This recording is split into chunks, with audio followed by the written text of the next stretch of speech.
Hello everyone, this is Priya Patra. I am the lead of Women PowerUP Network and I welcome one and all to our third annual conference, Onwards and Upwards. Let us wait for a moment for allowing people to join in. And while you do so, please take the poll and let us know from where you have joined in today. The Menti poll and the code is right there on your screen.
This meeting is being recorded.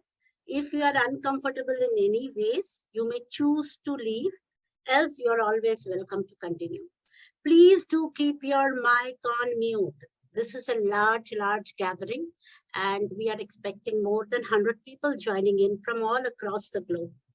Please keep all your noise-making devices on silent mode. And this is an urgent request. We could mute everyone. We could have, we want everyone to share their inputs and hence there is an option to unmute yourself. So please be cognizant and keep your devices, all noise-making devices on silent mode and mute yourself if you're not talking. Everyone in this event are speaking on our individual capacity. Our views do not represent our organization's views in any ways. All right, so now that we are done with the housekeeping, let's move on. Let me introduce first of all the team Awesome who is behind putting up this great show. Let me introduce Hannah Siddiqui, who is our North America region lead. Hannah, would you want to say hi to everyone? Hello, everyone. Good morning, good afternoon, and good evening. Thank you so much for joining. So great to see you here. Great. Someone is really playing mischief with us. Colorful screen on the, we can see that. Yes, again, this was not in the housekeeping rules, but please don't do this. It really doesn't look good. All right. So let me introduce Cecilia Bogie. I will stop sharing, Hannah, while you can try to see how we can stop this,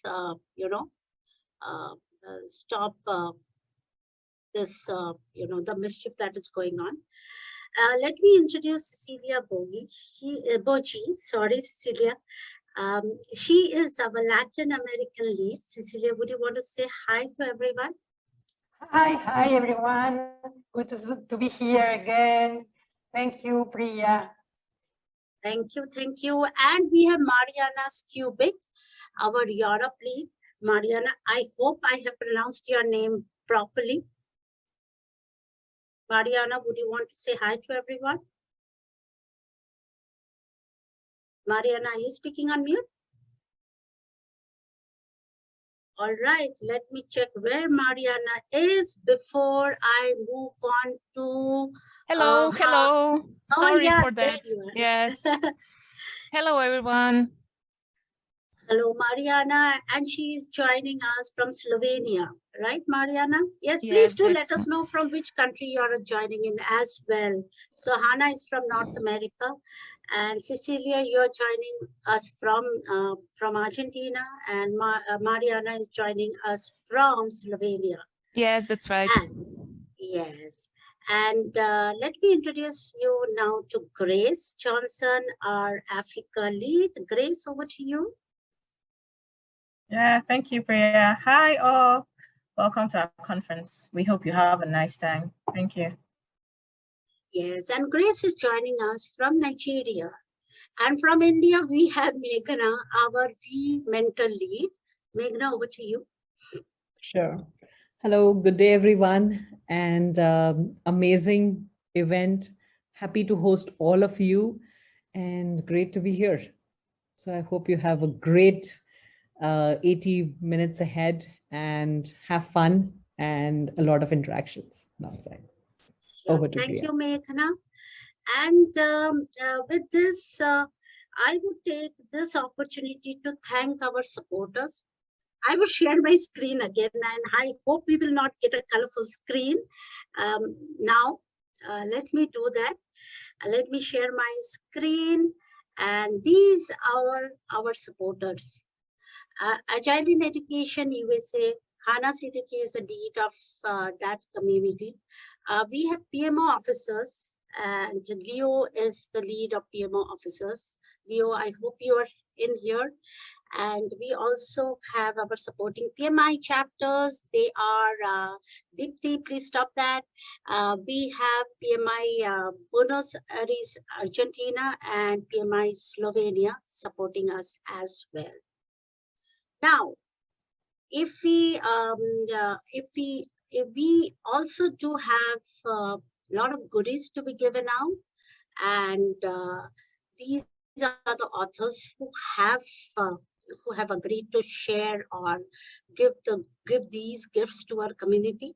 This is what we have in our swag bag, and there are about 10 books that we will be giving out. It would be like, for the most active participant. And if someone is doing this on the screen, that person is definitely not going to get this gift. Please be cognizant. This is a community event. We need support of everyone. So the first gift that we have is Induction to Project Management by Cecilia Boji. Then we have AI and the Project Manager by Peter Taylor. Project Management for Parents by Hilary Kinney, and Perspectives of Women in Project Management by Ipek Ozguler, and Say Yes to Project Success by Sri Priya Naraswamy and Karthik Ramamurthy, Business Agility Journey by Carla Keeger, Antonio Muniz, and Tatiana Feitosa. But when are we going to give out these goodies? We will need to wait for this. We will choose the most active participant, active in a good way, not this way. And, we will announce the winners in the closeout session. So you will have to wait till the end of the session to see who are those lucky winners who will get this wonderful books. We also do have some discount codes, and this discount code is for 50% off for registered Scrum Master and registered Product Owner from our registered Scrum trainee, Professor Hana Siddiqui. The discount code is on your screen. It is a 50% discount. You will also get a mailer with these details after the event. And with this, Hana, I hand over the event to you to take the session further. Sure. Thank you, Priya. Could you stop sharing? I will do that. Yeah. Thank you so much. All right. So hello, everyone. Once again, welcome, welcome, welcome. If someone can point out who's doing the writing, I will remove the that person, I will, those people. I will let you know. Yes. Yes, please let me know who's doing this. And I saw Deepti, so you could just I remove Deepti. removed Deepti. And just to remind a few housekeeping rules. If you're not speaking, please keep yourself muted and turn off your video. We are a large community. It's a large group, so please keep your video turned off if you're not a speaker or a panelist or a presenter or a moderator. If you are a guest, please, we ask you to keep your videos and microphones off at all time, please. Okay. Please keep your videos and microphone off, otherwise we will have to remove you from the session. Thank you very much. One more housekeeping item is that if you have any question for any of our speakers or panelists, please send us, the moderators, your questions privately, and we will make sure that your questions get answered. And that's it. That's about it for our housekeeping rules. We are so happy to see you. Our keynote, Ambassador Dr. Seema Karatnaya is here. Would you please turn on your video? We want to see you. There we go. Thank you so much. But right now, Priyas, thank you so much for giving me the opportunity to introduce Lee Lombard. Great to see you here, Lee Lombard. You have been a tremendous support for our community and project management community. Lee Lombard is a founder of PMP. He does not need an introduction, but yet I would like to highlight a few achievements that he is a living legend. 50 plus years in project management. He has authored 2 books and more than 30 professional articles and white papers. Lee makes the saying as been there, done that, got the t-shirt to the next level as he continues to make a difference in project management world. So over to you, Lee Lombard. Thank you so much. It is my honor and pleasure to have you here as our opening speaker.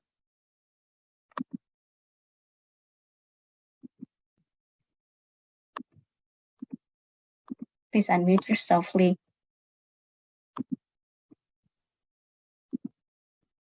Thank you very much. I appreciate that. I've been looking forward to this for several weeks. I've had a chance to be involved with your group from the very beginning. And I'm going to be honest with you, it's quite selfish on my part because I like to surround myself with winners. And it seems to me like lately the women have been the big winners. So I'm very excited, very happy to be involved. When I looked at the speakers, I did my research. I want to know a little bit more about them. Just saying you're good doesn't mean you are.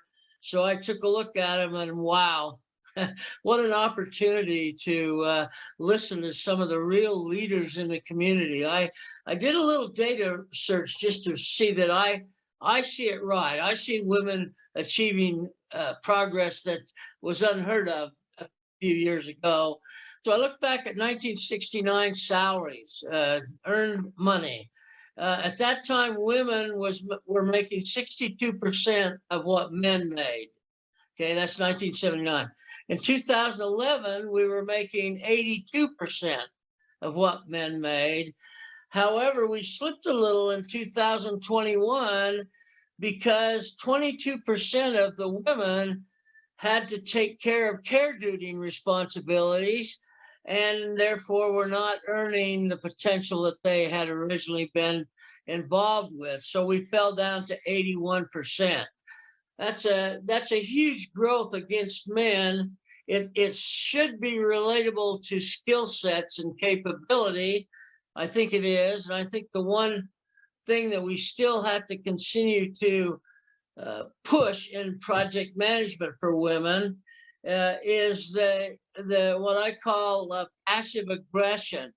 In other words, I think we have to be assertive in talking about our skill sets and talking about what we can do and what we can accomplish. I think the leaders in the women's environment have started to strengthen themselves and demonstrate that men don't have to be the leaders. Men don't have to be the senior level managers. That women are equally as talented and equally as prepared to take on those responsibilities. So I think at the end of the day, based on the growth of skill sets, capabilities of the women of today, I think it's going to depend on the women deciding that they want it, deciding that they want to grow into those positions. A lot of responsibility comes with those, and they have other responsibilities, unlike some of the men who only have their job as the major responsibility. So I think women have an opportunity here. I think organizations like this, and I happen to see several more pop up on the internet this last week. So I think we're covering it from a lot of different angles, but I will give you just so you know that I'm not just talking. I got into management my first time in 1977, where I was in charge of a PMO for a large government research laboratory. And I was given the opportunity to staff that organization at my own leisure. I ended up hiring 39 people, and 70% of those people were women. And this was unheard of in 1977. So I've been a supporter, I've been a believer for that many years, and I continue to be that. And one last thing I'll say before I turn it back is that I want to personally apologize for the men, and I saw the names on the people that were doing the things I saw. I want to personally apologize for the lewd and rude comments and actions of the men trying to spoil this opportunity for us to really see a productive relationship be developed. So take my apology as a representative one, and hopefully we won't have to run into that again. Thanks, Hannah. I appreciate it. I hope everyone has a great meeting. The speakers are dynamite.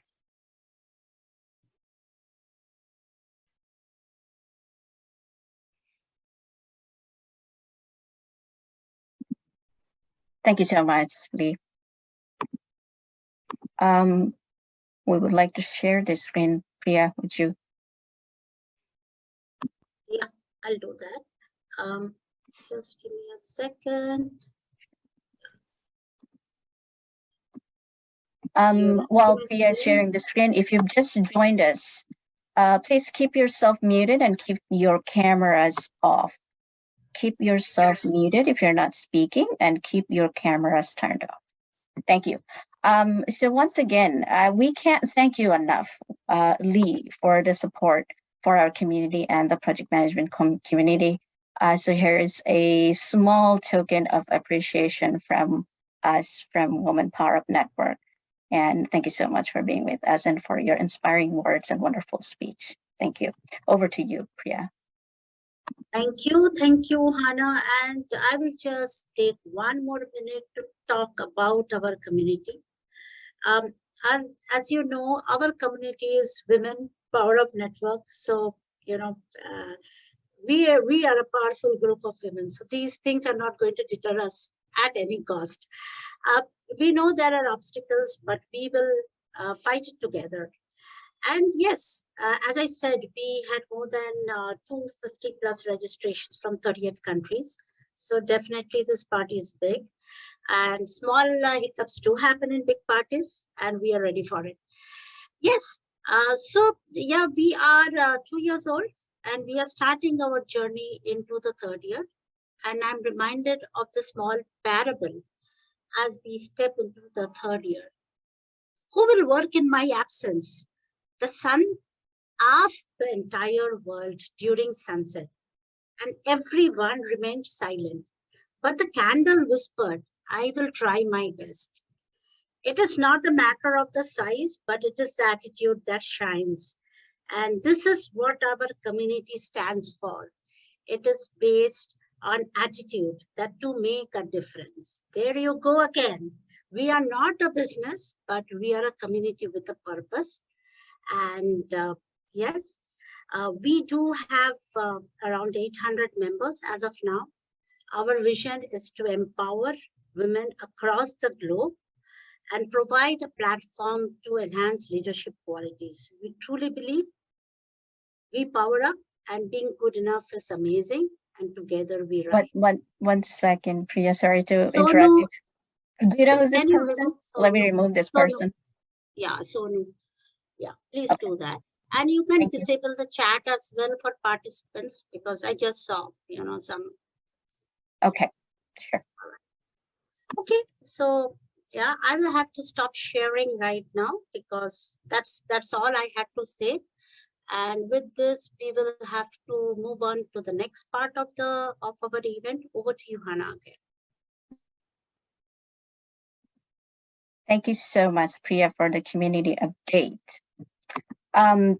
Once again, those of you just joined us, thank you so much for joining us. Good to see you here. We are now moving on to our next segment of this conference, our third annual conference, We Power Up Onwards and Upwards. And I have the greatest job of introducing our amazing keynote speaker, Ambassador Dr. Seema Karatnaya. Hello, good morning, good afternoon, and good evening. Professor Siddiqui, Hannah, it is such a pleasure seeing you again. I never get tired of seeing you. I never get tired of hearing your voice. The first time I met you at the Bangladeshi American Chamber of Commerce award ceremony and summit, I was fascinated by the energy, the vibrancy, the generosity of soul and heart that you are, and the extensiveness that you have explained your position and your place in the society. It's not just a place in the society, it's the top place in the society, because agile education is extremely important, and it becomes more and more and more important as we exit the pandemic and unfortunately enter the war that's going on in Europe right now. But we will exit that as well, when the time comes. So I would like to first, thank you, express my heartfelt gratitude for having me here. It's always amazing for me to speak to the audience about the different topics. However, not all virtual events are the ones I am looking forward to. I'm being brutally honest here, and this one is the list of those I was looking forward to. Even though it took me some time to record a video to introduce myself to the audience, I was thinking, when is this event finally going to happen so that I can see all of you again and, speak to what is of the most concern for all of us today. And of course, thank you very much to the entire organizing team, to Priya, to everyone. I honestly was surprised when I heard that you guys are only on the market for 2 years. Wow, that is amazing. I thought it's like 10 plus years or something. That is just totally awesome, totally commendable. Without further ado, I'm going to briefly introduce myself and tell you, and basically we'll talk about the topic that is extremely important nowadays. I am, as Hannah said, Ambassador Dr. Seema Karatnaya. Thank you for pronouncing my last name right. You're one of the rare, people that actually do. And I am a health expert and medical expert at the World Health Organization, and I'm also USA Public Health and Global Peace Ambassador. So far, the only Russian-speaking and Ukrainian-born ambassador, and the first one in the history of the United Nations and the organizations associated with it to come out of New York City, which is the center of the United Nations. This is where the UN headquarters are located. I have also been a community advocate before I became an appointed official, and I got many different types of not just recognition, but initiatives that I've been working on with many communities, the African American, the Pakistani, the Latin American, Russian-speaking Asian, all communities that we can possibly find here. As we know, New York City is a very diverse place for all the communities to, as a home. With that being said, I would like to discuss how do we promote, and not only promote, but preserve peace, because promoting peace can be temporary. But the main thing is, how do we then follow up on preserving peace and making sure hate is never entering our world, not our world, the world, which is our world again. Of course, we know we cannot totally eliminate hate. However, we can minimize hate. And the reason I think for hate increasing is not just the pandemic where people are not paying attention to who they love and who they hate, but also because the pandemic has brought a light upon one aspect that has been a flaw through the years, and it's lack of education. And the lack of education pertains to people not knowing enough information about their own culture, and as a result, totally ignoring any information about cultures that surround them. And therefore they start essentially disliking themselves, and as a result disliking everyone else that is around them. So I definitely understand and know that none of us want to hear again about how terrible and how heinous the conflict, the battle right now, and the challenge right now is that Ukraine is suffering. However, this is something that people do not even want to ignore nowadays, because as much as we are trying to stay positive, we cannot ignore the fact that these innocent people, this country, which is my country of birth, however, I can still say, even as someone who may not have been born in Ukraine, that this has been an independent, alone standing country that has gained and earned its independence with blood, sweat, and tears. This is a creativity. This is a talent. This is a wisdom oriented country. And as a result, we have witnessed that other near-lying European countries, and not just European countries, the United States has taken the side of Ukraine because they could not have thought of any better decision. Because it is not Russia that is the problem. It is one person who considers himself a dictator that is the problem. Now, without going deeply into the politics of the situation, I am just going to set this as an example of how peace is thought to be impossible. It's not impossible, but it looks like it is, because this one person is basically putting salt and pepper into the bowl of honey that we want to live in. We want to consume the honey, but we can't, since the salt and pepper is already added to it, and we cannot even get one spoon of it to enjoy it to our fullest. So how do we promote peace? The first thing is education. Education involves an extensive learning, an exciting extensive learning experience into the world of culture, into the world of your own culture and everyone else's cultures, finding out what your ancestry is, finding out how many different cultures are incorporated in your own self. As soon as you go deeply into this realm, you then start realizing how amazing this exploration is, how much of a fascinating, astonishing journey it takes you into. And then as a result, you start accepting, and then as a result, liking, and then as an ultimate result, loving other cultures that surround you, because you ultimately want to find out what they're about. Also, being humble is another way of promoting peace.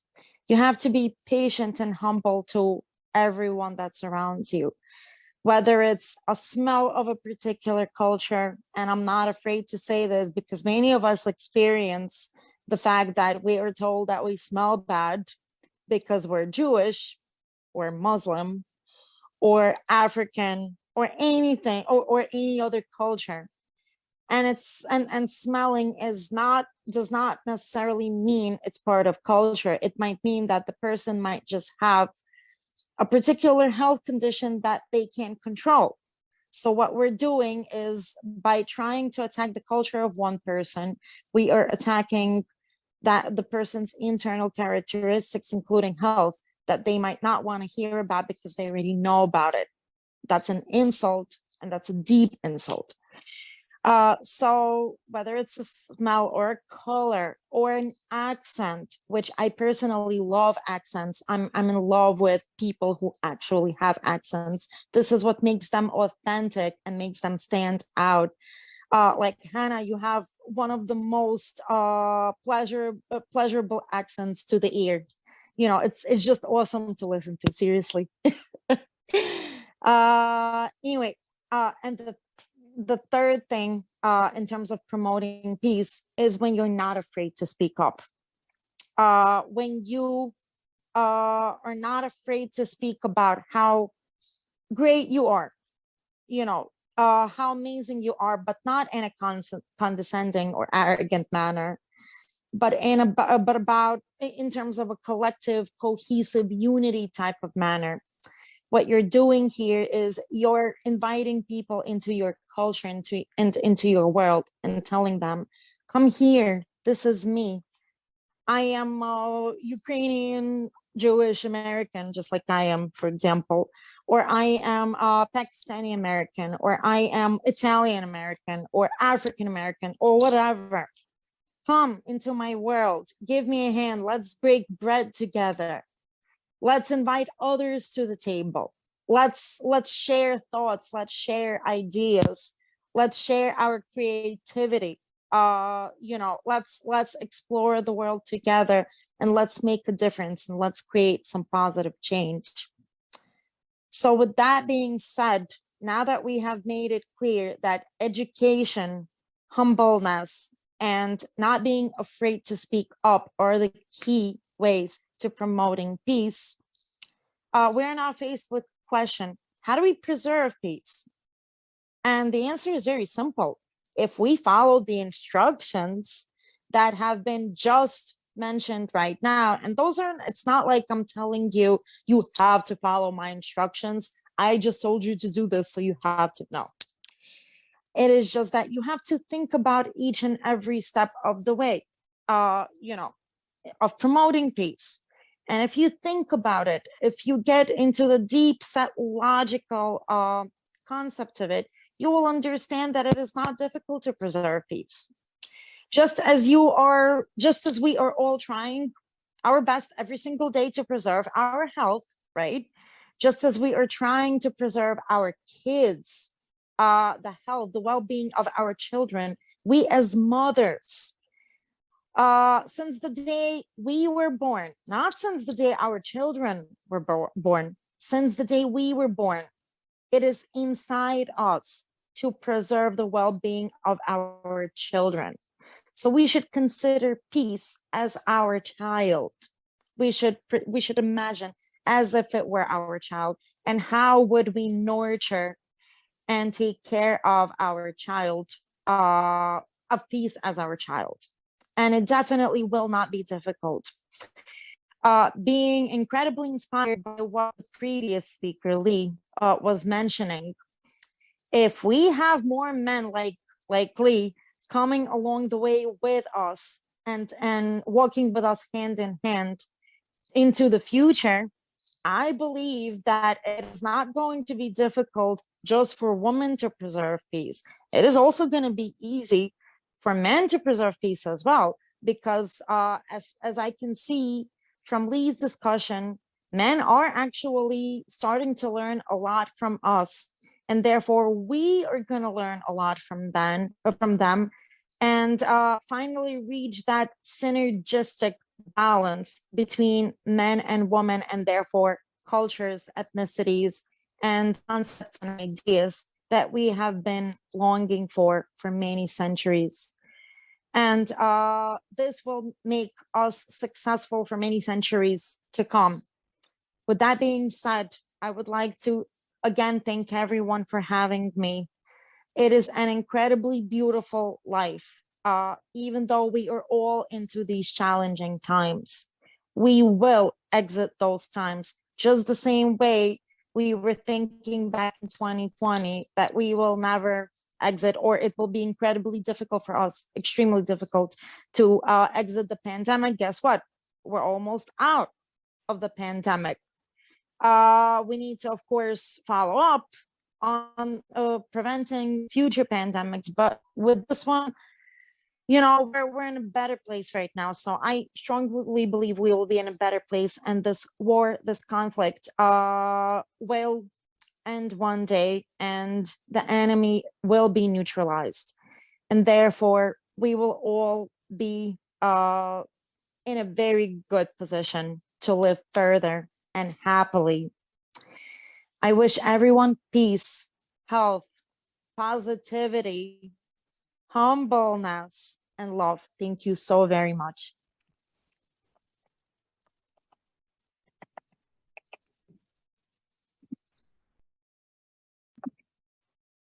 Thank you so much, Ambassador Dr. Seema. I'm going to ask you to please turn on your video again, because I had to turn it off. So.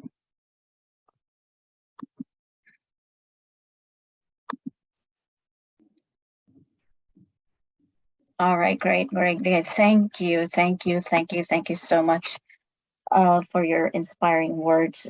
Very needed, actually, very much needed, given the crisis that we have been going through, heartbreaking, heartaches. And so thank you so much for being such a positive inspiration and making the time. I know you're extremely busy given the job that you have, the roles that you hold with a very important and distinguished, a work that you have done. I want to highlight a few of them. Those participants who just joined us. Ambassador Dr. Seema is U.S. President Joe Biden's lifetime awardee, which is the highest civil award in the country bestowed upon an individual. She is a USA Global Peace and Public Health Ambassador. She's a medical and public health expert at the WHO, World Health Organizations, and she's also a panelist at national and international public health and multicultural community. So give her a round of applause. Well deserved. Thank you so much. This is Ambassador Dr. Seema. This is just a very small token of appreciation from our community to you. Once again, thank you. And it has been an honor and a pleasure to have you with us. Thank you so much. Over to you, Priya.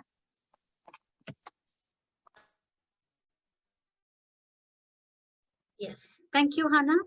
And with this, I will hand over the event to Mariana to introduce Meghana, the moderator of this panel discussion, Empowering Women to Make the Right Career Choices. Mariana, over to you. Okay, just unmute. All right, so if Mariana is unable to unmute herself, I will do the honors of introducing Meghana. Meghana is our V Mentor lead. Now, what is V Mentor? It is our mentoring initiative of Women PowerUP Network. She is an enterprise agile coach with expertise in agile transformation of large to complex IT and ITS organizations. She is a SAFE consultant, SPC5, which is a very, very high level certification, and a seasoned IT professional with rich experience in multiple onshore, offshore, diverse global teams and roles in PMO. She has successfully delivered many, many projects, programs of multiple team sizes with all sorts of agile frameworks, Scrum of Scrums, SAFe, ranging from 1 to 20 Scrum teams as well. And she is trained close to 1,000 participants in various scaled agile framework workshops. So over to you, Meghna, to help us go through this discussion to understand how to make this right career choices. Sure, Priya. Thanks a lot, and cannot ask for more. Interesting introduction, and of course, a very interesting opportunity that I have today to really have this panel conversation, panel discussion. And before we all get started with the panel discussion, really, there's one thing that I personally like, a personal favorite, few quotes from a poem by Rupi Kaur, and it says, "Being independent." And I'll just quote a few of my personal favorite lines from there. And here it goes. As Rupi Kaur puts it, and I quote, "I do not want to have you to fill the empty parts of me. I want to be full on my own. I want to be so complete that I could light a whole city. And then I want to have you so that the two of us combined could set it on fire." So thanks a lot for all the amazing partnerships, for each of us supporting, helping and understanding all the vMentor folks, all the folks who got associated with vMentor, as well as the amazing, amazing team of vPowerUp, and of course to our panel. And with this, I open up the panel discussion. Our very first question to the panel, my very first question to the panel is going to be about who do they think is their professional role model. So if we have Ivana on the call, Ivana, I would really like you to get started with this one and share with us a few insights from who your professional role model has been.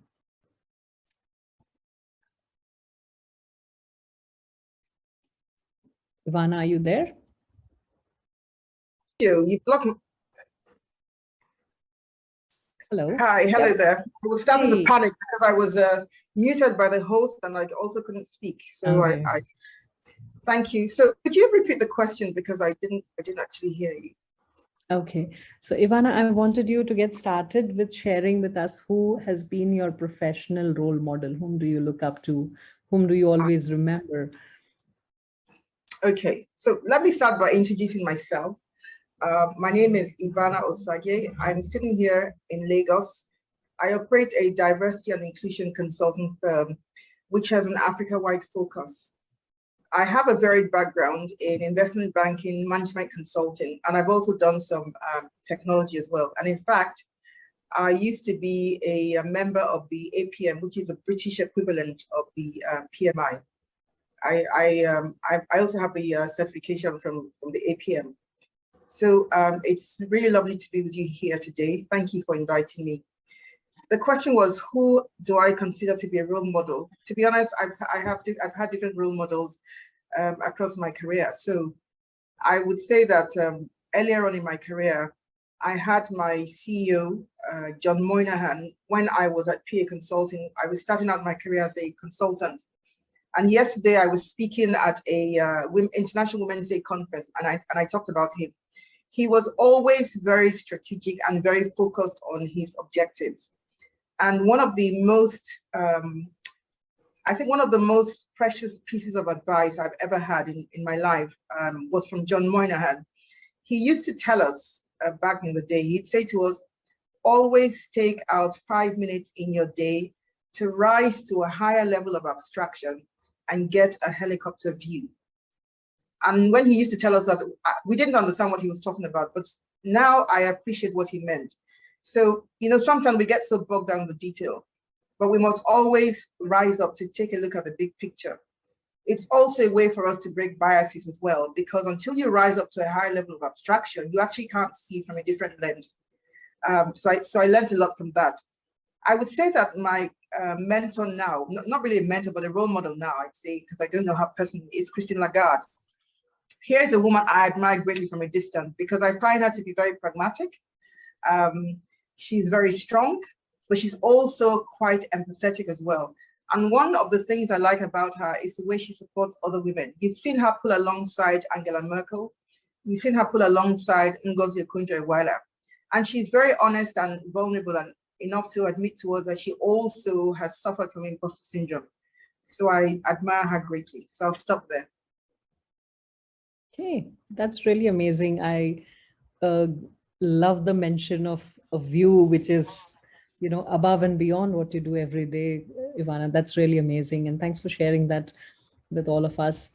And I would like to now also encourage Jaya to share her thoughts on the same. Jaya, if you're on the call and can unmute yourself and share with us your professional role model.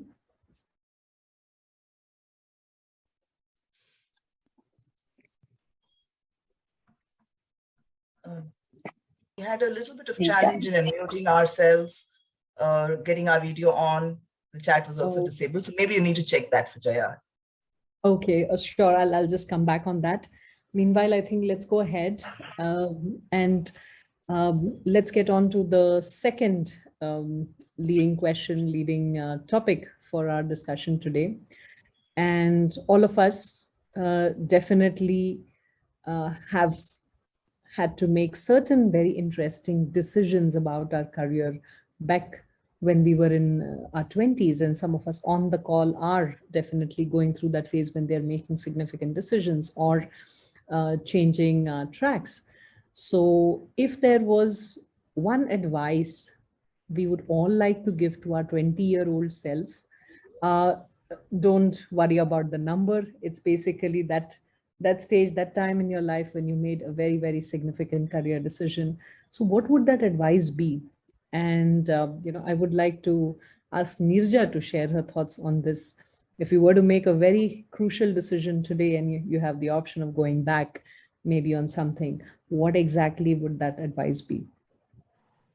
Sure, Meghna. So let me also just give a quick introduction in terms of how my career has spanned so that people understand from where the advice is coming. All right. So I've had 25 years of a corporate career in the IT industry. So I've been handling IT delivery projects for banking clients. That's what I did. And then in 2017, I quit from the corporate world, went on to head an NGO. Then I went and dabbled a little bit in academia. Then I decided, let me be a freelance consultant. And so, the world is just emerging, life is just emerging as, we go by. So interesting question, because my daughter is 20 now. So it, makes me reflect on what would I tell my daughter, right? So this is, and for sure, 20-year-olds don't want advice from us. Let's start there. Okay. They just don't want, they know it all. And they would, rather keep that advice for ourselves. But I will still go ahead and say this. The first thing I want to say, it's a long life. Okay, let's understand that. And it is our life. I really want everyone to understand these two things. It's not someone else's life that we are living. And there is enough. There is enough for us to go, with the wave and, conquer and achieve. And I will always, recollect Sheryl Sandberg saying this, that a career is a marathon. It's not a sprint. So let's start thinking of it as a marathon. And what do you do when you have to run a marathon and a sprint? It's different, right? So prepare for that marathon so that you don't tire out. That is my main advice to everyone. And I tell my 20-year-old Sneha also the same thing. So while I've done 25 years, right, in a corporate, I started out as a programmer when I was studying. And the same has happened with my daughter also. She started working at the age of 18 at this organization, and she continues to study as well as work, which is a good thing, right? But I also tell her, don't lose out on what this phase has to give you, right? Because you will not get this phase back later on in your life. So I want people to remember that. Always look at a very holistic life, okay? So when I quit from my corporate career in 2017, after 25 years, my designation was director, at Capgemini. Well, a good designation to have after 25 years. But there are others who have achieved this in 10 years. And there are others who probably have not achieved it even after 25 years. So who's to say what? Because remember what I said, it is your life. It is your career. These are the choices that you make. You want to run the marathon. It's not about winning or being the last person, but you want to stay the course and you want to enjoy that journey, which is what is the most important part. You know, I look at my daughter and she says, I want to be the youngest CEO. I mean, today everyone says Forbes 30 under 30 and 40 under 40. Thankfully, there's a 50 over 50. Hopefully, I'll qualify something for that. Okay. But, you know, I say, what will happen to the rest of your life? The rest of the aspects of your life, if you're only focused on this, because, you know, there could be not necessarily regrets, but there's something that you're really going to miss out on, and it will not come your way later. So let me just end it with this story. I was chosen as one of the senior women leaders globally across this organization. We were 11 leaders, and I was one of them, to do this women's leadership development program. It was a fully residential program, and we got to interact with many other senior leaders, men and women. So, I asked this $1 million question to one of the senior women leaders who had come to have breakfast with us. Do you ever feel guilty? Right? A question that every woman will ask, every woman goes through. She said this to me. She said that she was, building a house somewhere in the UK, and apparently there, it's the lawyers who do everything. And you just have to kind of sign the papers, not like in India where we go house hunting and you figure out whether you want this or not. And the lawyer was trying to reach out to her to, show the papers and get her signatures, etc. And she just couldn't accommodate him in her schedule because she was so busy. So after a few attempts, he went and dropped off the papers in her house, and he wrote a letter.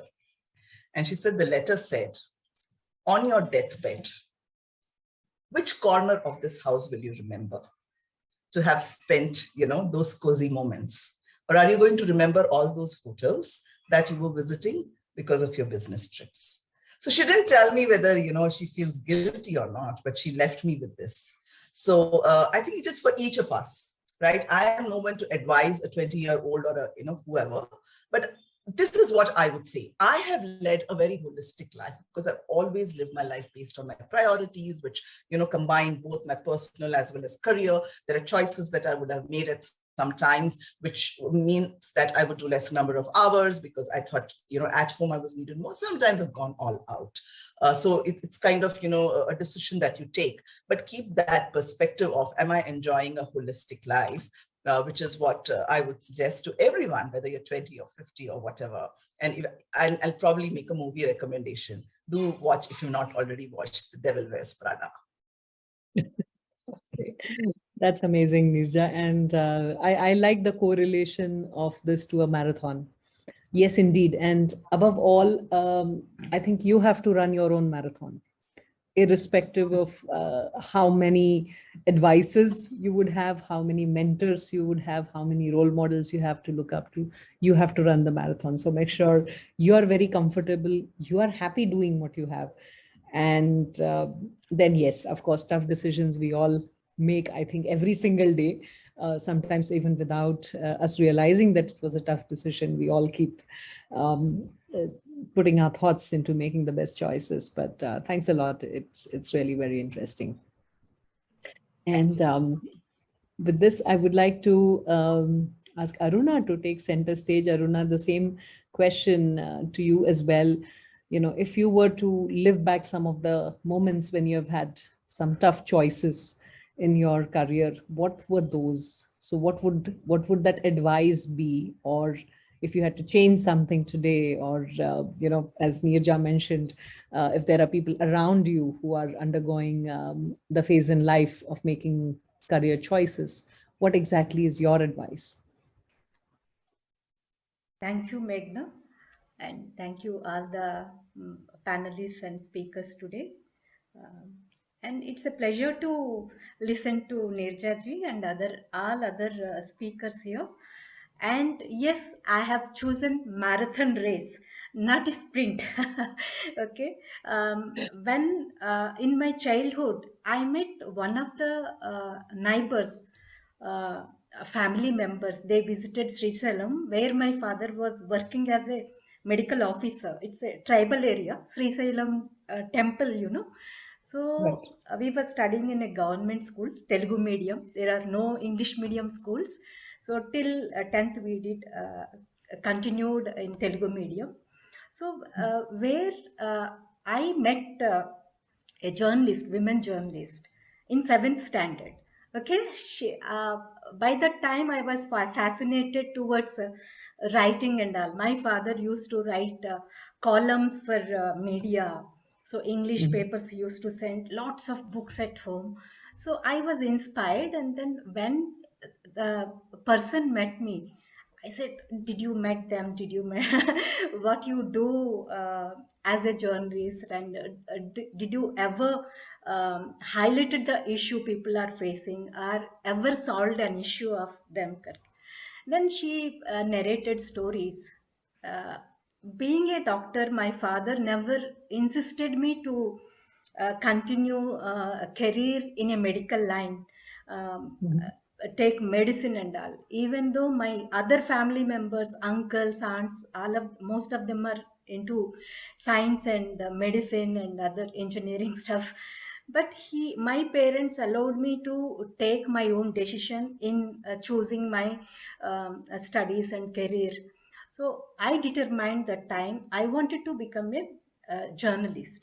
Okay, so I became a journalist in 95.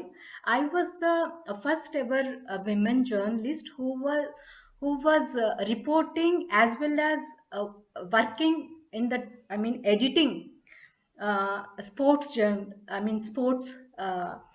events and all. So there was one woman from week, I believe, English media, but over in the south and in entire Telugu, I was only the person.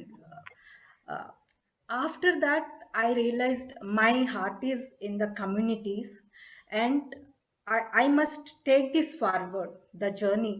So I took up NGO sector and started continue working with the communities, where I have learned a lot from the communities, and how citizens' participation is going to bring the change at grassroots level, and how they are going to contribute overall growth and development of this country. So that was a great learning experience. But I never left my writing career, and I have continued writing for media, and I have a blog, Vikasa Dhatri, which won me Ladli Media Award for writing for media and highlighting gender issues in agriculture sector, where women are deprived of their um, rights, responsibilities, and information, and access to knowledge, research, and other funding sources. So all these I have written in that, for that I won. But one should love what they are doing.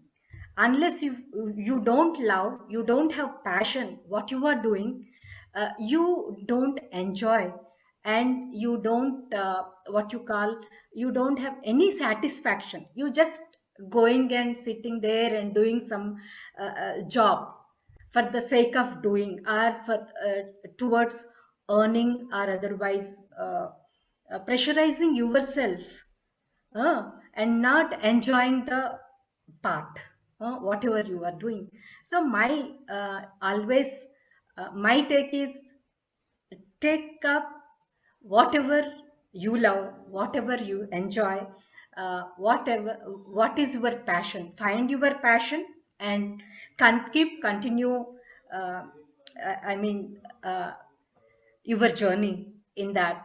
So enjoy the journey, and yes, automatically you will get satisfaction. You will get uh, I mean, inspired by your work, whatever you are doing. Yes, ultimately you are enjoying and the society is also gaining with your work. That is what I believe. I don't change anything in my career as a 20-year-old. I just go ahead with the same kind of work what I am doing now. I just enjoy. Currently, we are promoting a school radio, which is a platform for children, youth, and communities, where they come and create their own stories. In the process, we are building their confidence and creating.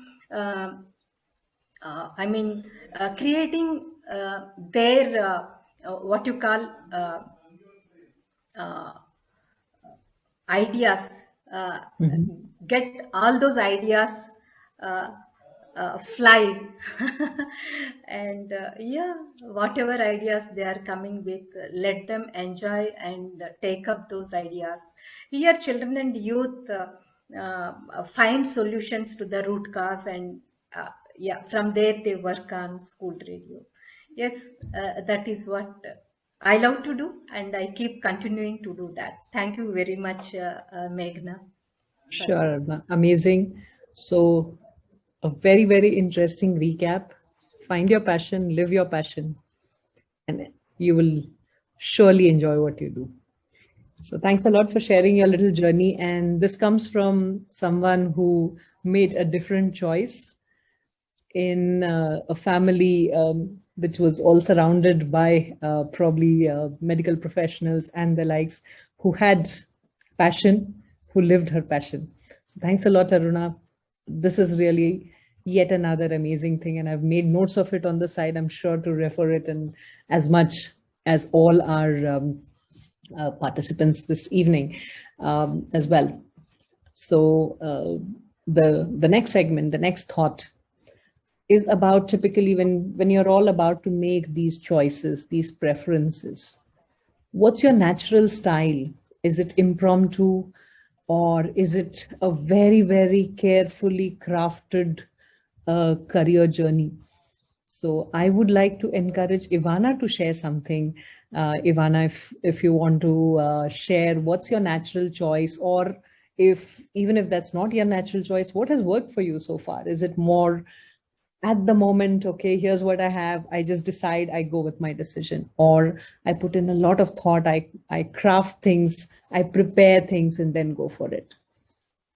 Well, two things I'd say. One is that I think many times in life, we assume that it has to be an or, but I found that many times it's an and. We actually don't always have to choose. We can have A and we can have B. So I would say that it would be a combination of the two. I also just want to say that I'm somebody who has had a number of career transitions. So my first degree, I qualified as an optometrist. And then I went back to school. I actually have a master's in computing. Wow. I've done consulting, I've worked in investment banking, and today I run a diversity and inclusion consulting firm. So I think that it's important to be aware of what you want. So you have to be self-aware. You have to understand what it is that you want, what it is that excites you. You have to be aware of what your dreams are. And it's important to actually give yourself permission to dream, because sometimes we have dreams, but we just suppress them because we think, oh, that's not possible. Oh, what if I fail? But the saying is, oh, what if I fail? But oh, darling, what if you fly? So we have to liberate ourselves and rise to that high level of ourselves where we're free and there's a blue sky and we can dream big dreams. Then we should be aware of what our strengths are and also what our weaknesses are, the areas that we don't, that may not work for us. And then also look out around you and see what is happening in the world around us, because the world, for instance, today is changing. Back in the day when I started my career, there was nothing like social media, right? There was no, in the very early days, there was even no internet, but all of that has changed now. And the Gen Zs and the millennials are digital natives, and they understand everything digital and social media. So it's important for you to be aware of what the trends are. I would say in answering the question, what is on your inside? What are your dreams? What are the yearnings? give life to them. Don't suppress them. Don't think it's not possible. At least let's try. And then also some consideration, some self-reflection about also some thinking about what's happening in the world around me. Where are the opportunities? What are the things that where can I apply my skills? And also, what are my skill gaps? Because if you're a young person today coming out of school, for instance, you certainly need to understand about social media. You can't run a business today without having some media. You almost have to have a media business, actually, whatever business is you're running, because the way to influence your customers, your stakeholders, even your employees, a lot of times is via the media. You can't be looking for a job today and not be on LinkedIn. A lot of people find jobs on LinkedIn. So there's so many things that have changed. And it's important for us as women managing our careers to think about what we want, give ourselves permission to dream, and also some consideration about what do we want, be self-aware, and also what is happening in the world around us. Where is the world moving into? What are the opportunities? What skills do I need to acquire so I can position myself in order to get what I want? And I think the final thing to say also is that a very important part of life is about building relationships. If I were going to answer the question that was asked earlier, I think the advice I would give to myself would be focus on building relationships. Relationships are like a currency, they're like money. The same way you spend money to fix problems or to buy what you want, you can do the same with relationships. So I would say that that's a very important piece I want to throw in. Thank you. Thank you, Ivana. So I completely, find it very, very interesting, building relationships. Sometimes I call it make your own team. It's all team effort, whether it's on the personal side, whether it's in your professional life. It's all about finding people who are going to be with you and who will say, yes, I trust you to deliver this. And I think that's really what is important. So, some quick thoughts which I sometimes share with my PowerUP acquaintances is whenever we have these events, it's all teamwork by the side.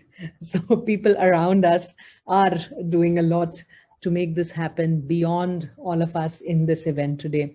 So I'm sure it's always, whatever be your preferences and decisions, teamwork has definitely got to be a very important enabler. Thanks for sharing your little story, Ivana. And that's amazing how many different aspects, how many different professional endeavors. Really amazing, really inspiring. Thanks a lot for sharing this with us. And with this, I'm going to move on to the fourth portion of our track. And we have been hearing this probably very often in the last 2 years, for all the reasons, for all the challenges, for all the not so pleasing reasons either. And that's about work-life balance. Where exactly is the line? And people have definitely, each of us have our own side of the story, own view on this, whether there is a balance, whether it is a choice, whether it is something else. So in this segment, our panelists, I would invite them to share their thoughts on what they think about it, any interesting insights, or how do they really approach this aspect of what we call work-life balance. So Neerja, starting with you, what does that look like to you? Is there any special mantra that you have, any wisdom you want to share with us today out of so many years of, I'm sure there has to be choices, there has to be balance that you would have had to make? So I'll start with the very definition of what is balance, right? Then we'll go to work life. So balance, I believe, is in any situation, you would like different elements to be equal, right? So that's what is a balance. If you imagine the weighing scale, then we say we put something on the left side and the right side, and it has to kind of be equal. It has to be in the correct proportions, right? That's a balance. And hence, when we start thinking of work life, first of all, work life, what is that? Because I think work is a part of life. So that's my first submission there. And if you're talking about work-life balance, then what is someone expecting? Are you saying 8 hours of what we call as work and 8 hours of what we call as life, which is everything else that we wish to do beyond work, and then 8 hours of sleep, right? If that is what someone is looking at, then I'm sorry, I may have to really disappoint the person and say such a thing doesn't really exist, okay? But I would like to call it maybe work-life harmony or work-life integration, which is what is more achievable, and I think we should all aim for. So I say prioritize what you want to achieve in life. And I think that's what I told in the earlier answer also to what would you give the advice. And I think all of us are saying that your passion will determine, and from where does the passion come, right? We want to do 10 things, but you can't do all 10. So can we prioritize to say the next 6 months, 1 year, 2 years, what is it that we want to achieve? And once you have prioritized what you want to achieve, ensure, and today we have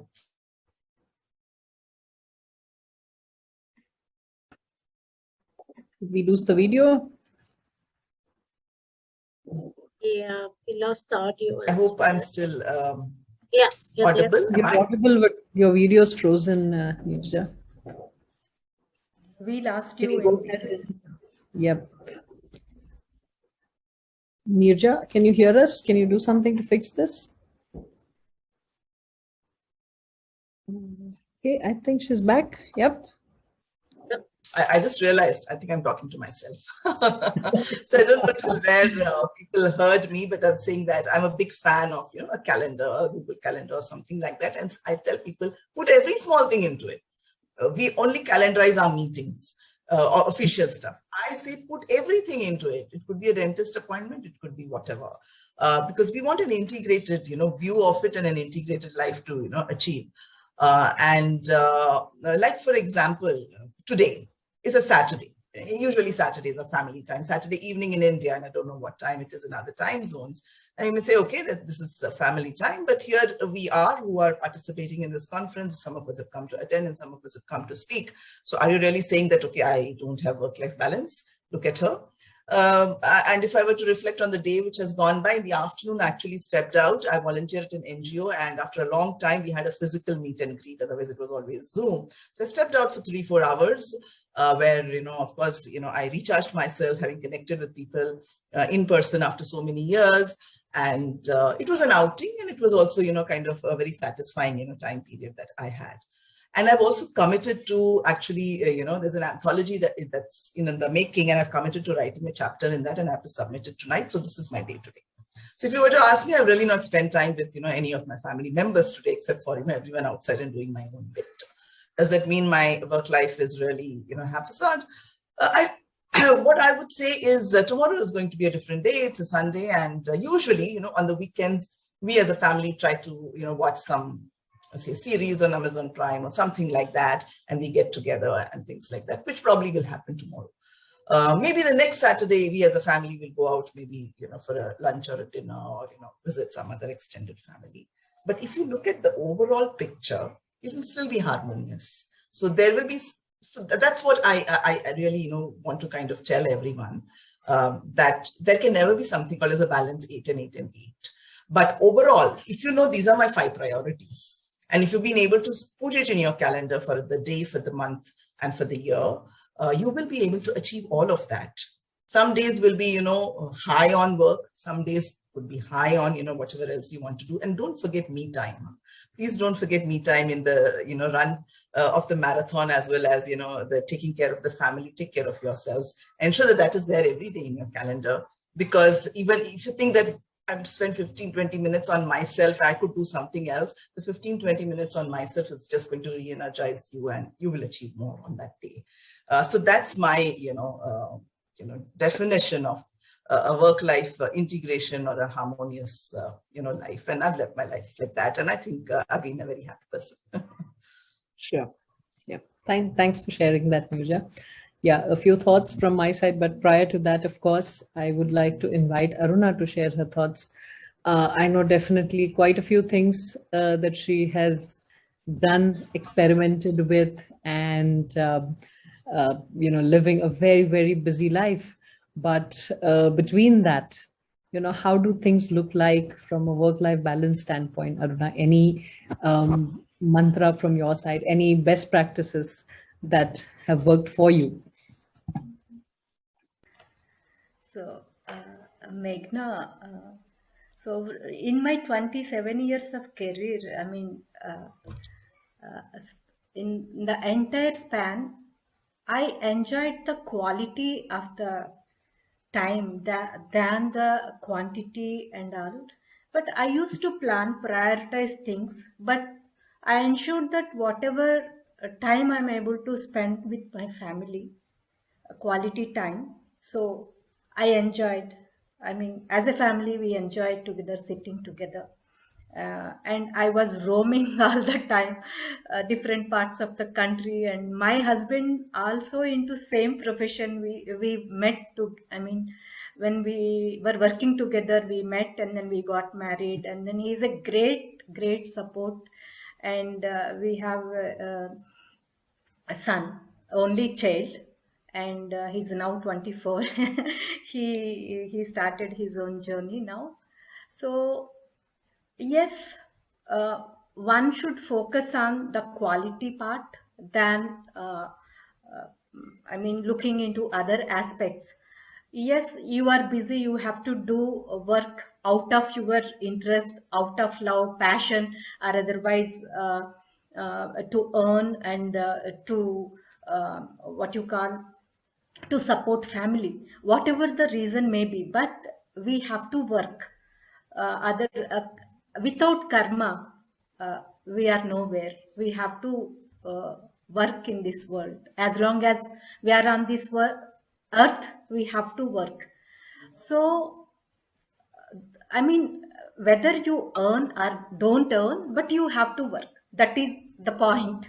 Okay. Uh, I mean, always give time to yourself, enjoy the moments uh, within yourself, and enjoy the time with your friends, family.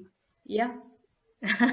I never felt that I missed, but when my son was a small kid, yes, once I kept him in the crèche, since I used to roam, and then they used to take him to the crèche from school directly. That day they missed out. I was in Kurnool and my husband was traveling in some other district and work. We were both were into environment education. We were promoting that, and so the day one of the teachers, he immediately called my husband. My son told them, he was 5 year old. So immediately my husband came back, and that made me, Arre, what am I doing? And that moment, yes, I need to do something for this. I took a break, but still I used to work. Yeah, professionally I took a break for a while, and immediately after 4 or 5 months, where we moved to Vishakhapatnam, my parents live here, and I have started taking up consultancies. I used to work with CARE and other international NGOs, Priya, Satyam Foundation, and Digital Green and all. So I mean, wherever I am working, I used to roam a lot, visit field. Yeah. So here one must think about the choices they made in their life and how they are going to integrate and holistically how they are going to look all these aspects, family, workplace, and other things. So, excuse me, someone has come. Can I go? Sure. Yes. One second. Sorry for that. Sorry. No problem. So we'll just quickly recap while Aruna is able to get back to us. What she has been really sharing is focused on spending me time, prioritizing, and of course, always, I think we heard that from all the panelists, is to focus on quality above quantity, and making tough choices sometimes comes along. So I have, a few interesting things while Aruna is getting back. I also did a lot of crazy things when my daughter was younger, and one of them includes, it might seem crazy, but at least at that point in time, I thought that was the right thing to do, and even today I feel so. So I think I'm with my own choice, but I took my daughter to official event, of course, with all the permissions of my colleagues, and whether they were ready to have, a child who was 2.5 years, because I didn't want to make a choice between an official dinner and spending time with my daughter. And I'm so happy that my reporting manager back then said this, yeah, just bring her along. And that day she had a very rare event with a few of my colleagues from another continent, and it all went well. I was able to network with my colleagues. My daughter was right around me, and everything was well managed at the end of it. Yeah, Aruna, we're Can back I to add you. Meghna to that? Yes. Yes. I used to carry my son to my workplace as and when possible, sometimes every day after coming from his crèche or otherwise from school, nursery and all. I used to take him to the field wherever I'm going.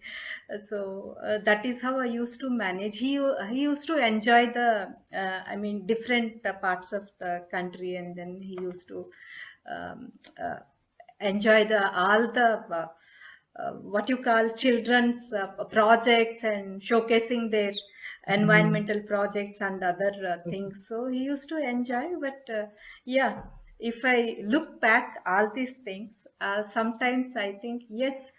Seems Yes, funny I sometimes. keep Yeah. on asking my son, did you ever feel that I'm not a good mother? He says, why do you think you are not supposed to think like that? How do you think? So I enjoyed a lot. Yeah, that is what he says. Sure. Whatever you Sure. did, he is independent. He started working from, immediately after his degree, 20 years onwards. Sorry, when he is 20, he started working. For the past 4 years, he is working in. Yeah.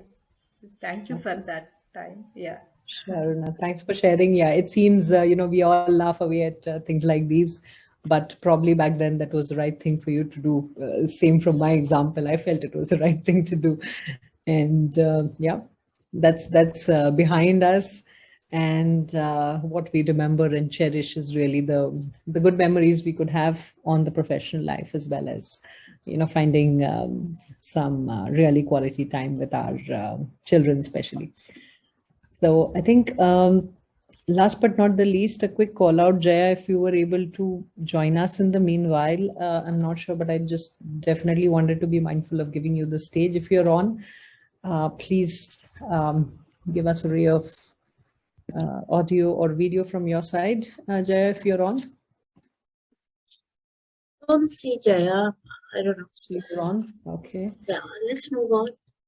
All right. So in which case, we want to open for a few minutes if any of our audience had any questions for any of the panelists, in fact. And I think Priya or Mariana, one of you would be moderating the questions on the chat. Yes. I suppose we don't have any right now, at least I don't see any. But if somebody wanted to ask, I think we could open for really very few minutes. So maybe, the first 2 or 3 questions is all we can accommodate, I think. Chat enabled for all? Because it was disabled. Yeah, we did disable because of the message. Yeah, I know. That's fine. That's fine. So now I just.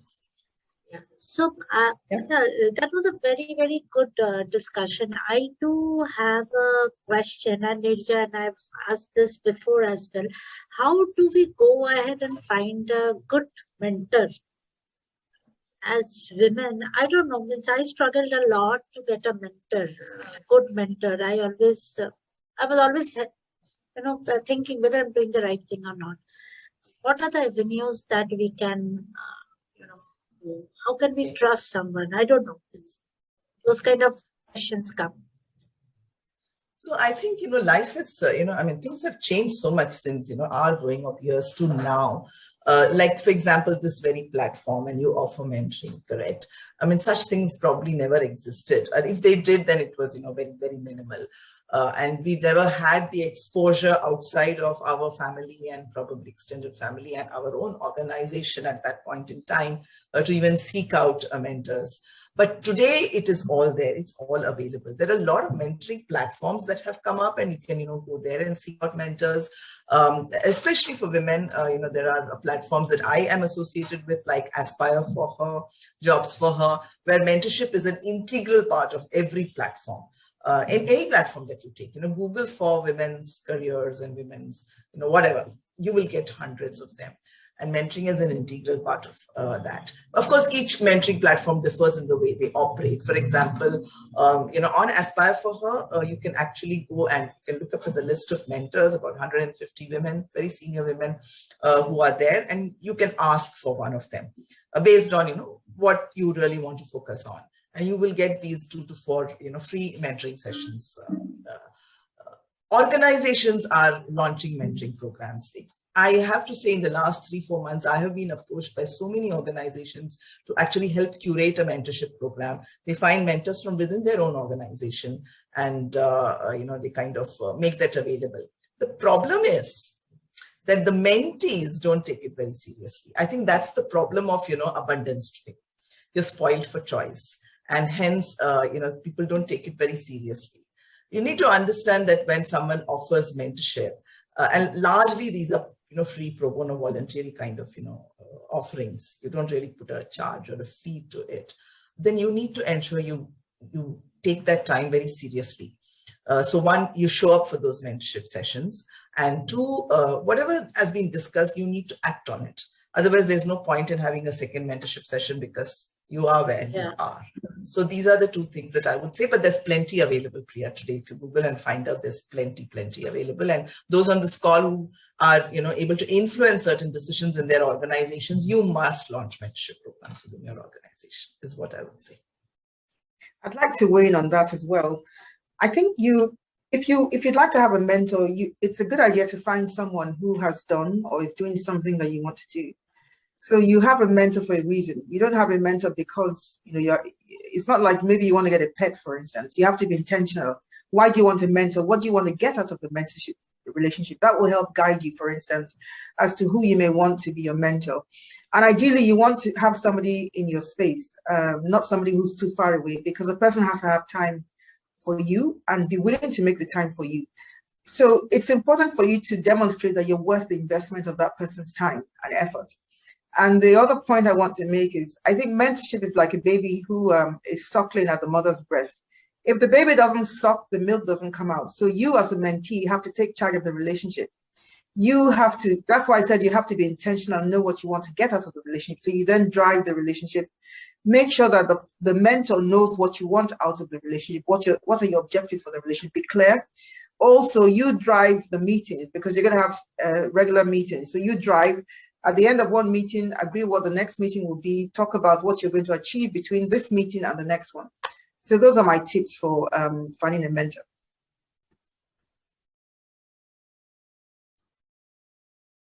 Amazing. Other questions?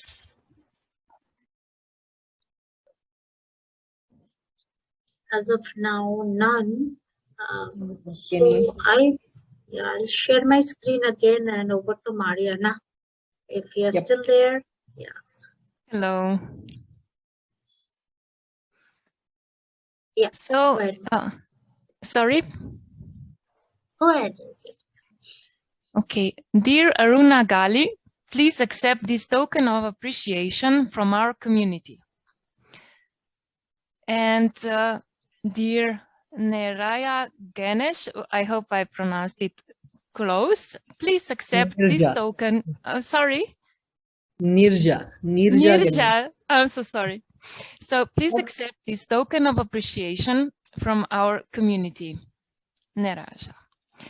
Ivana Osaji, please accept this token of appreciation from our community. Thank you. And oh, can you please help me with this? Yaya? Okay. Please accept this token of appreciation from our community. With this, I hand over the event to Cecilia to introduce our last keynote speaker, Mara. Thank you, Mariana. Now, for the last session of this amazing event, let me introduce you our other great keynote speaker, Mara Provenzano from Latin America. Mara Provenzano is founder of NETI, an acronym of Not Everything is Invented in Spanish.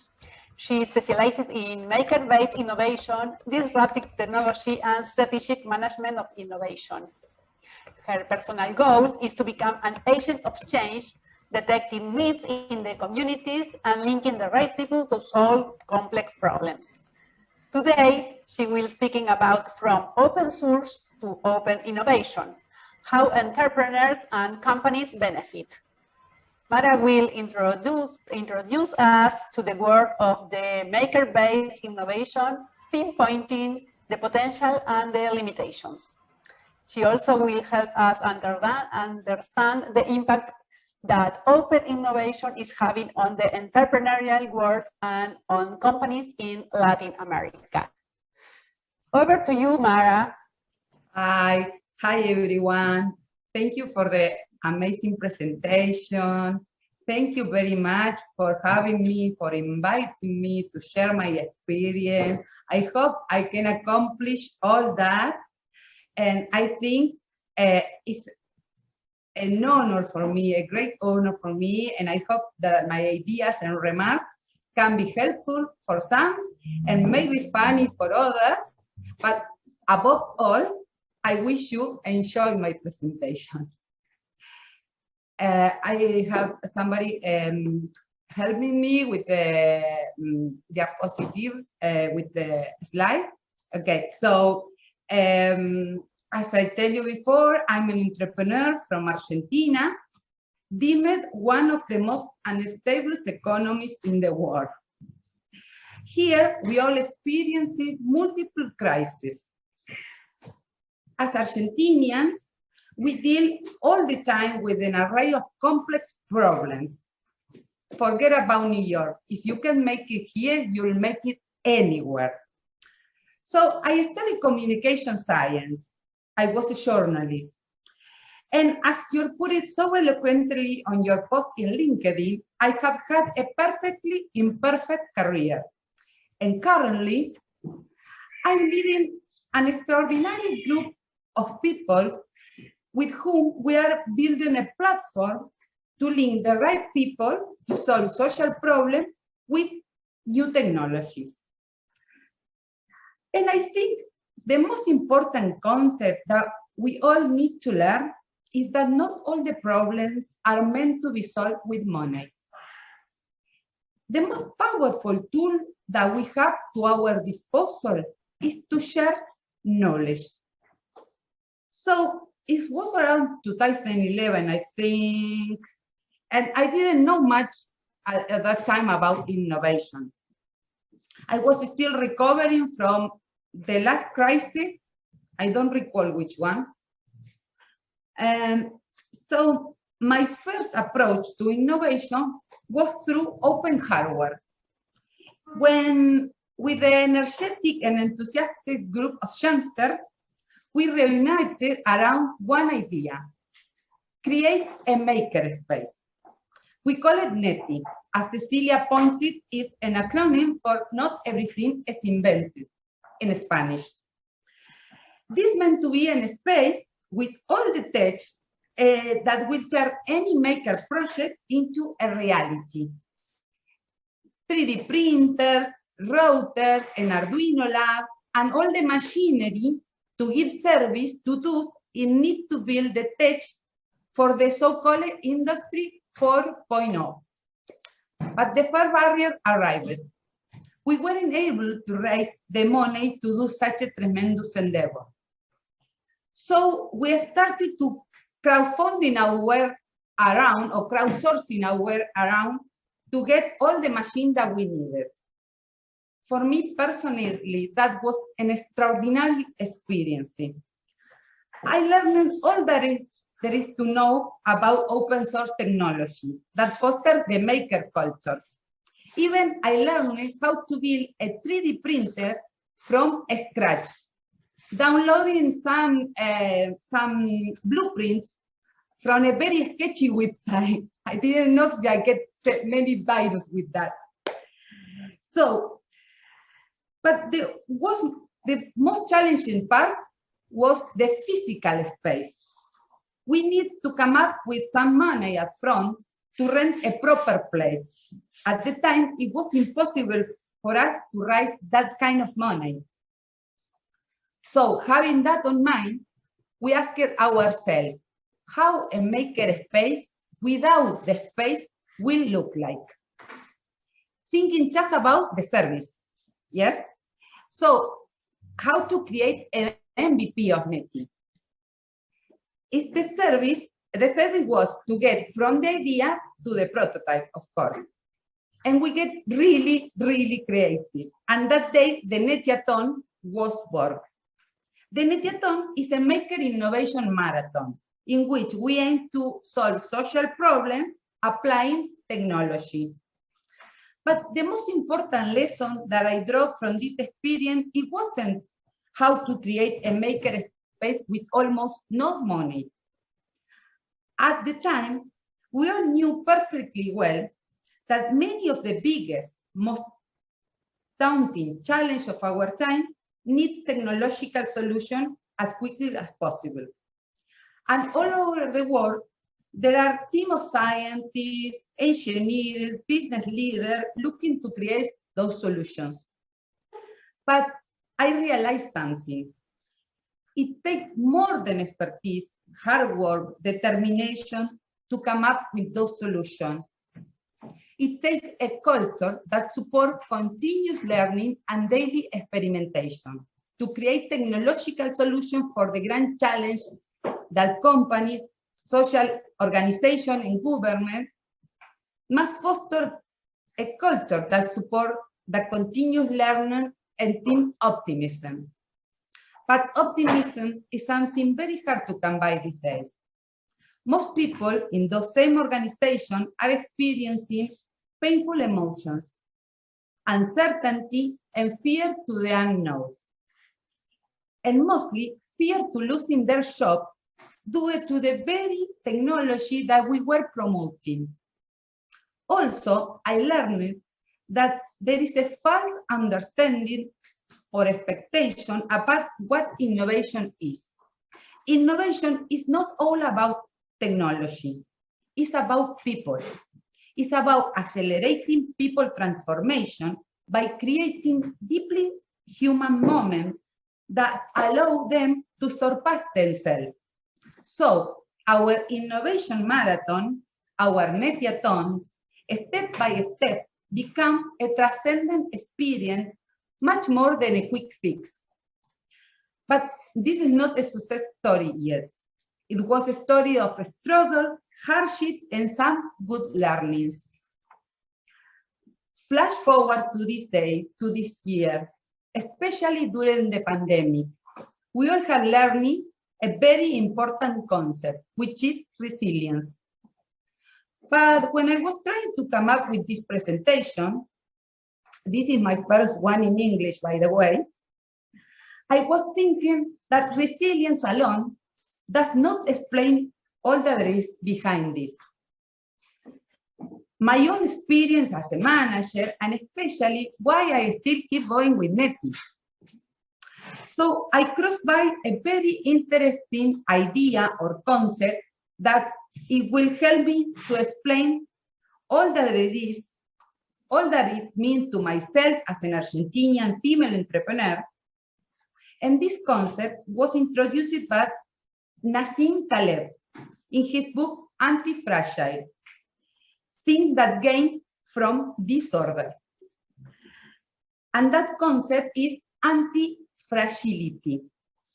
Anti-fragility is essentially resilience 2.0. Resilience 1.0 is when we put pressure in the system, and after the pressure is lifted, that system goes back to its original form. Anti-fragility takes the idea a step further. Your pressure in the system actually grows bigger and stronger. Well, we see anti-fragile system all around us and within us.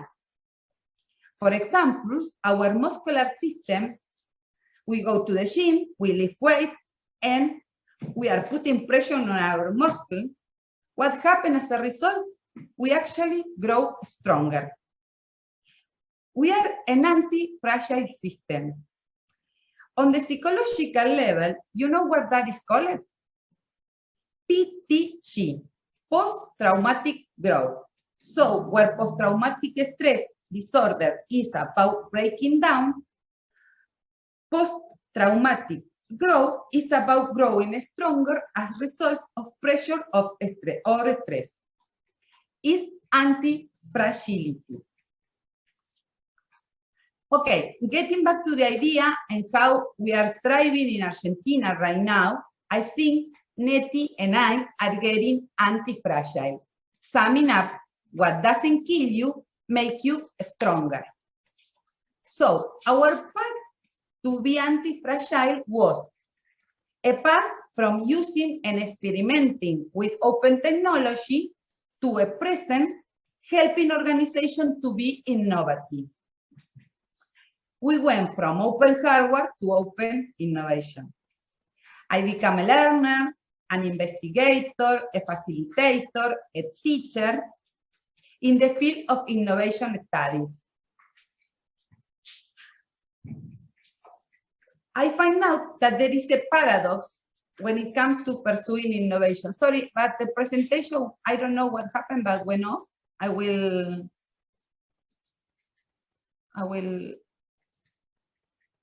get it back. So let me share it with you. Just a moment.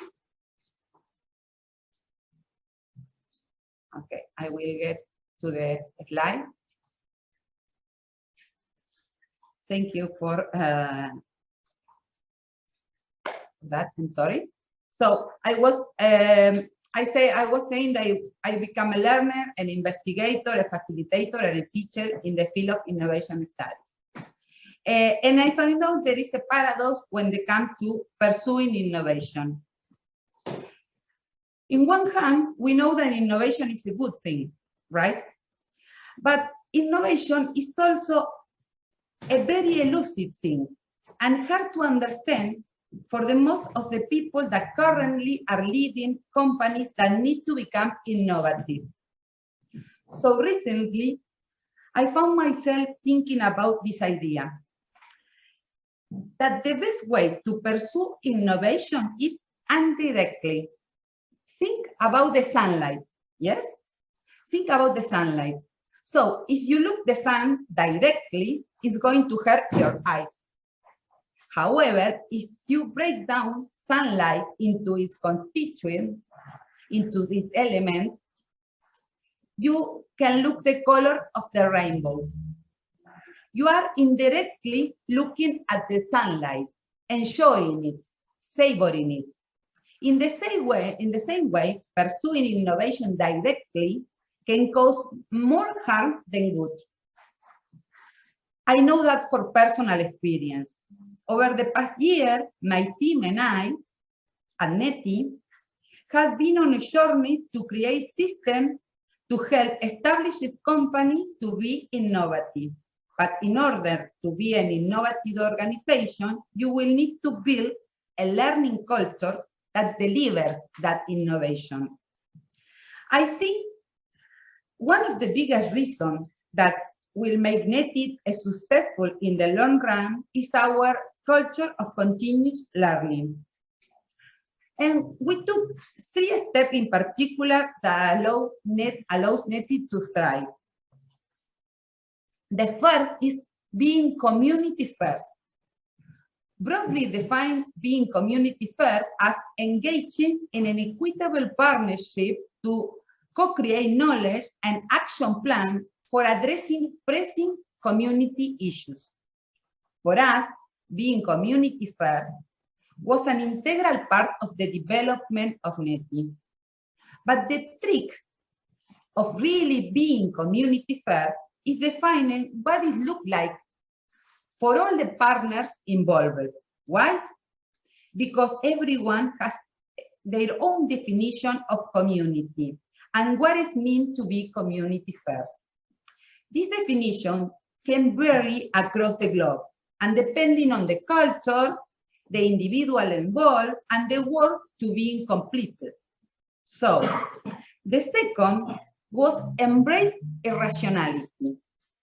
Innovating sometimes required unexpected attitudes, moments of a small irrationality and loss of lucidity to break mental fixation and bias, to blur the paradigm and find some space in the midst of emptiness and darkness, but always within the practical approach of what it means to solve real problems. The third one was the new power. I discovered recently a book of Jeremy Haynes called The New Power. It says that thanks to today's ubiquitous connectivity, we can come together and organize ourselves in ways that are geographically boundless and highly distributed, and with an unprecedented velocity and reach. This hyperconnectiveness has given birth of a new model and mindset that are shaping our age. We know really well technology that technology is changing the way that people interact, also altering how we understand the use of power. With new power, more people have access and collaborate in projects together. With the pandemic, we ran several netiathons to address different kinds of problems, from tourism to agroecology. But for me, one of the most fascinating ones was the last Innovation Marathon. And I think it was an excellent example in how this new power can be harnessed. Alongside with Tom, Tikkun Olam Makers, a growing international no-profit movement like us that utilize modern design and digital manufacturing to address acute social needs, we organized the second national edition of the Maker Marathon,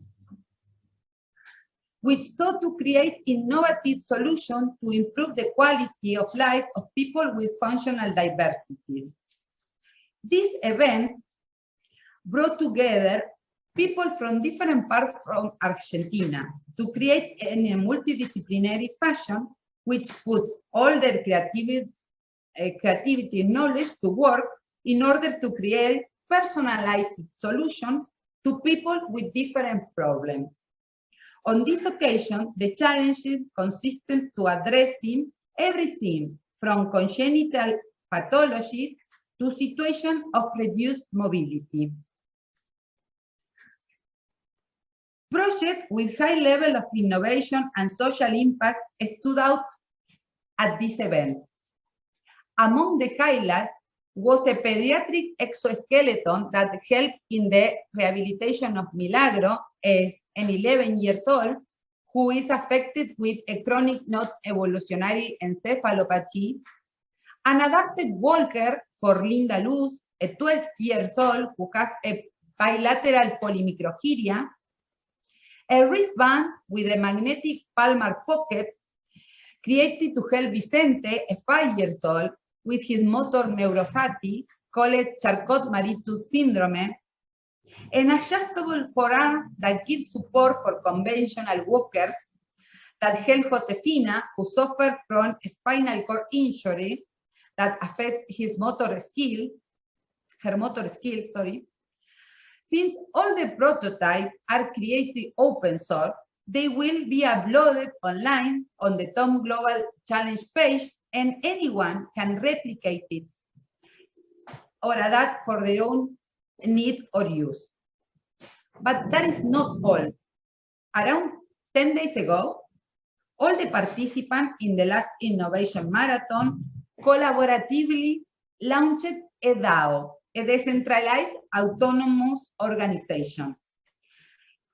This aims to be a blockchain-based platform and has its main objective that all the people who participated in the creation of a maker project or product that serves to improve people's quality of life or solve social problems received an incentive to do so. We also make a PowerUP commemorating this first meeting of the community that will generate that DAO. Currently, we are working on a version 1.0, and we intend to create this project together with the community. We want to give recognition and validation to every participant. This platform will operate differently from others. It will be like a current. It will be made of many. It is open, participatory, and peer-driven. So, to summarize, all the experiences in our laboratory allow us to develop a maker-based innovation model, which surpassed an interesting cultural expression that as maker and as digital creative we know very well, which is learning by doing. Yes, innovation is doing. Our innovation model is based on a hands-on approach. Do it together. Create solutions that are applicable to real problems, combining the methodological framework of the four most important schools of innovation with the typical form of learning of the maker movement. This model is here to stay, I think, as it produces high level of development in organization and also applies the most important production trends: 3D printing, robotics, artificial intelligence, Internet of Things, blockchain, and in order to solve any range of problems. But it's crucial to recognize that the starting point for being innovative are the needs of people. Companies that address rapidly evolving needs of their customer and market with innovative new solution and technology can expect to thrive. Those that fail to understand the needs of their users will eventually become obsolete. Finally, I'd like to take the last minute to address the current most daunting challenge of all mankind.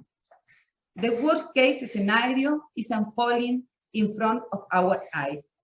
I'm talking about the invasion of Ukraine, of course. And I think that in this moment, the world needs creatives more than ever.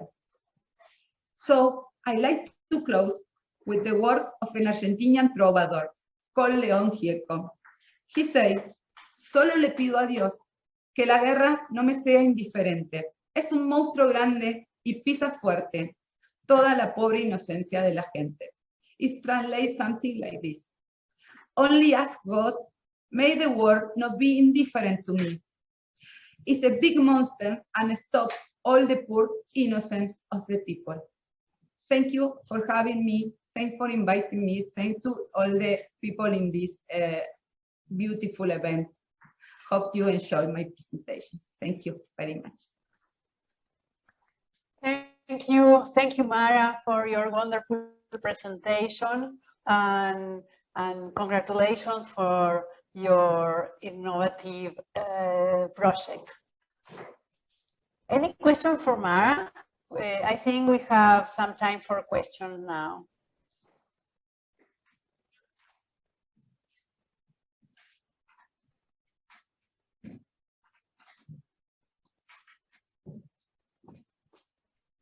Can I? It's not a question, but can I go ahead, Cecilia? Yes. Okay. Go ahead, Thank Aruna. you very much. It's an amazing session, Mara. I thoroughly enjoyed. I'm happy that you are also working with communities, and when in the photographs I've seen young women and men, and we are also working with children and youth. We train them on exactly the way you are training them on promoting their self-learning processes and experiential learning, learning by doing. All these aspects we are doing on school radio. So I felt I just wanted to share with you, and it's amazing to see your presentation. Thank you very much for that. Yeah. Thank you, Priya, and all the team at PowerUP PowerUp Women Up. Okay. Thank you. Network. Thank you, Aruna. Thank Nice you to very meet much you. for this opportunity. Yeah, thank you. I love to be in touch with these all amazing women in men's, of course, here in this particular event. So thank you very much for having me. Any other question or comment?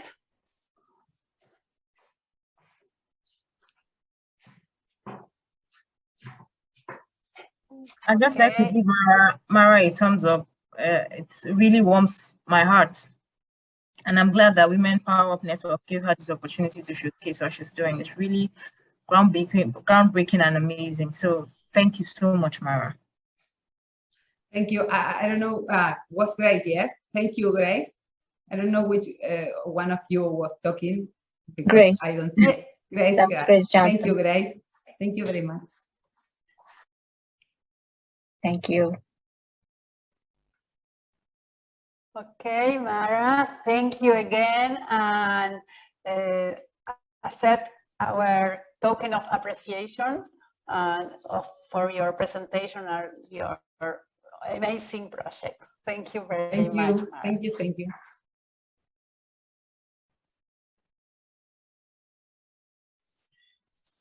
So, Priya. Yes. Now for the closing session, I will hand over the event to Grace. Okay. Thank you so much. Thank you so much, everybody, for coming on board, joining us today. Special thanks to our honorary guest speaker, Dee Lambert. Thank you so much, the beautiful ambassador. You warmed our hearts, really. It's no mistake that you're actually the Peace and Health Ambassador, lifetime ambassador given by the president. We were really, your speech was really moving, and we hope that peace will come to the world one day and everybody would, we'll live in a world that is enjoyable. Thank you, Mara, for your innovation, for the work you're doing in communities. Thank you to our amazing women panelists. Like we got thumbs up and we got some heads up on how to go about mentoring, following our mentors, and much more. Thank you so much for making this session, this conference, an unforgettable one, although it started up with hitches, but here we are. It's been beautiful. We had advertised that we'll be giving out some winnings at the end of the event, and here they are. We want to thank our supporters, Agile in Education USA, PMO Officers Consulting. We also would like to thank PMI Buenos Aires, Argentina, PMI Slovenia. We really want to thank you for your contribution to how you've promoted us and all you did to ensure that this event is what it is today. We thank you all for attending. Registered Scrum Master and registered product owner winnings will be communicated via email. Because of the hitches today, we'll be contacting our winners via email. On the screen, I'm sure, is a PDU code for those who want to submit their PDUs. You have the opportunity to take up this code and just submit your PDUs. As we said, for our books, we have a number of books we will be giving out as winnings to lucky winners. We'll be contacting you via email. So just be on the watch out. It gladdens us that you are here today, and we'll call it a wrap at this point. Thank you so much. Thank you, amazing women. We hope to see you next year. We hope next year's event will be a big one, really, really big one. I will reach more countries. So I'll hand over at this point to Priya. Thank you so much. Yes. So thank you, Grace, for closing this session so amazingly. And everyone, thank you for joining us today. We did have some hitches in the beginning, but as you know, we are powerful women. We made it happen. So thank you everyone for supporting us. And please do follow us on LinkedIn, on Facebook, follow our pages, and I will paste the links on the chat window as well.